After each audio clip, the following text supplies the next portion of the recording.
இப்போல்லாம் வந்து ஹீரோஸ்லாம் வந்து பிரேக் அப்படின்னா போயிடுவாங்க.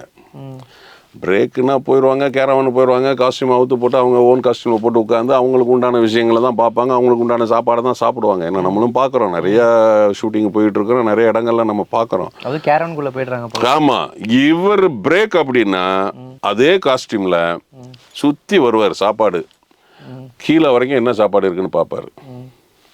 சிக்கன் மட்டன் இல்லைன்னா ஏன் இல்லைன்னு மேனேஜருக்கு அடித்து கொதறிடுவார், வாங்கிட்டு வாம்பார். இன்னும் இப்படி ஒரு அனுபவம் நடந்திருக்கு. ஒரு டைரக்டர், ஒரு ப்ரொடியூசரு, கேப்டன் வந்து ஒரு படம் பண்ணுறாரு. அந்த படத்தில் வந்து நாள் வந்து பூஜை போட்டு சைவ சாப்பாடு போடுறாங்க, 2வது நாளும் சைவ சாப்பாடு போடுறாங்க. இந்த தகவல் வந்து கேப்டன்கிட்ட போய் சொல்கிறாங்க. கேப்டன், என்ன கேப்டன், நீங்கள் நடிக்கிற படத்தில் சைவ சாப்பாடு அப்படின்னோடனே அவர் மேனேஜரை கூப்பிட்றாரு. என்னப்பா, நேற்று ஏதோ பூஜை போட்டிங்க, ஒரு நாள் சைவ சாப்பாடு, ஓகே, 2வது நாளும் இப்படி போடுறீங்களா? இல்லைங்க, பட்ஜெட்டு டைரக்டர் சொன்னார். டைரக்டரும் அவர் தான், ப்ரொடியூசரும் அவர் தான் அந்த படத்துக்கு, ஒரு பெரிய இயக்குனர்னு வைங்களேன். அப்போது கேப்டன் சொல்கிறாரு, எத்தனை நாள் ஷூட்டிங்கு? 55-60 நாள் ஷூட்டிங்கு. 60 நாள், 2 நாள் விடுங்க, 58 நாளுக்கு எவ்வளோ ஆகும் சிக்கன் மட்டன் போட்டால்? கேப்டன், ஒரு 8 லட்ச ரூபா 9 லட்ச ரூபா ஆகணும். என் சம்பளத்தில் 10 லட்ச ரூபா எடுத்துக்க சொல்லுங்கள். 10 லட்ச ரூபா என் சம்பளத்தில் 10 லட்ச ரூபா எடுத்துக்க சொல்லுங்கள். நாளையிலேருந்து எல்லாருக்குமே சிக்கன் மட்டன் போட்டாங்க. ஆமாங்க, இது எந்த ஹீரோங்க சொல்லுவாங்க? பெரிய விஷயம்.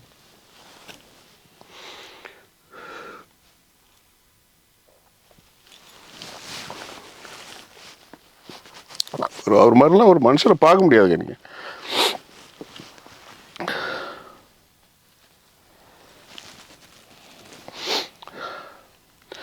எல்லாம் தெய்வம் அவர்லாம். ஆக்சுவலாக தமிழ்நாடு ரொம்ப நாள் கழிச்சு அவரோட பிரிவுக்கு அழுதுச்சுன்னா அவரோட பிரிவாக தான் இருக்கும். கண்டிப்பாக கூடவே இருந்தால் உங்களுக்கு கண்டிப்பாக அந்த வேதனை இன்னும் இருக்கும். கடைசி ஒரு சில வருடங்களில் அவர் ரொம்ப உடம்பு முடியாமல் போன டைமில் பெரிய அளவோட புகைப்படங்களோ வீடியோ வெளில வரல. அவர் ரொம்ப ரேராக தான் வெளியே கொண்டு வந்தாங்க. நீங்கள் போய் அப்பப்போ பார்த்தீங்களா? நான் வந்து ஆக்சுவலாக வந்துட்டு அக்டோபர் 2ஆம் தேதி அவரை வந்து க்ளோஸாக போய் பார்த்தேன். அக்டோபருக்கு அப்புறம் அக்டோபர், செப்டம்பர் கட்சி ஆஃபீஸ், செயற்குழு பொதுக்குழுக்கு வந்தார் செப்டம்பர் 14ஆம் தேதி. பட் நான் சந்தித்தது அக்டோபர் 2 அவர் வீட்டில் போய் பார்த்தேன். என் பையன் வந்து MBBS ரஷ்யாவில் படித்தான். அப்போ ரஷ்யாவுக்கு போகும்போது கேப்டன்கிட்ட தான் போய் ஆசீர்வாதம். அப்போ கேப்டன் சொன்னார், ஒரே வார்த்தை தான் சொன்னார், நீ எங்கே வேணாலும் போய் படி, உன்னுடைய சர்வீஸ் வந்து தமிழ்நாட்டில் தான் இருக்கணும். யாராவது காசு இல்லாமல் வந்து வைத்தியம் பார்த்தோம்னா செஞ்சிரு, காசுலாம் கேட்காத. கஷ்டப்பட்டவங்க வந்தாங்கன்னா காசு இல்லைன்னா கூட வந்து நீ மருத்துவம் செஞ்சிரு அப்படின்னு அட்வைஸ் பண்ணார். அப்போ என் பையன் வந்து MBBS முடிச்சுட்டு MD ஜாயின் பண்ணுறது கோயம்புத்தூர் கவர்மெண்ட் மெடிக்கல் காலேஜில் சீட் கிடச்சிது. அவன் வந்து அடுத்த நாள் ஜாயின் பண்ணணும். அப்போ 2ஆம் தேதி தலைவரை போய் பார்க்குறான்.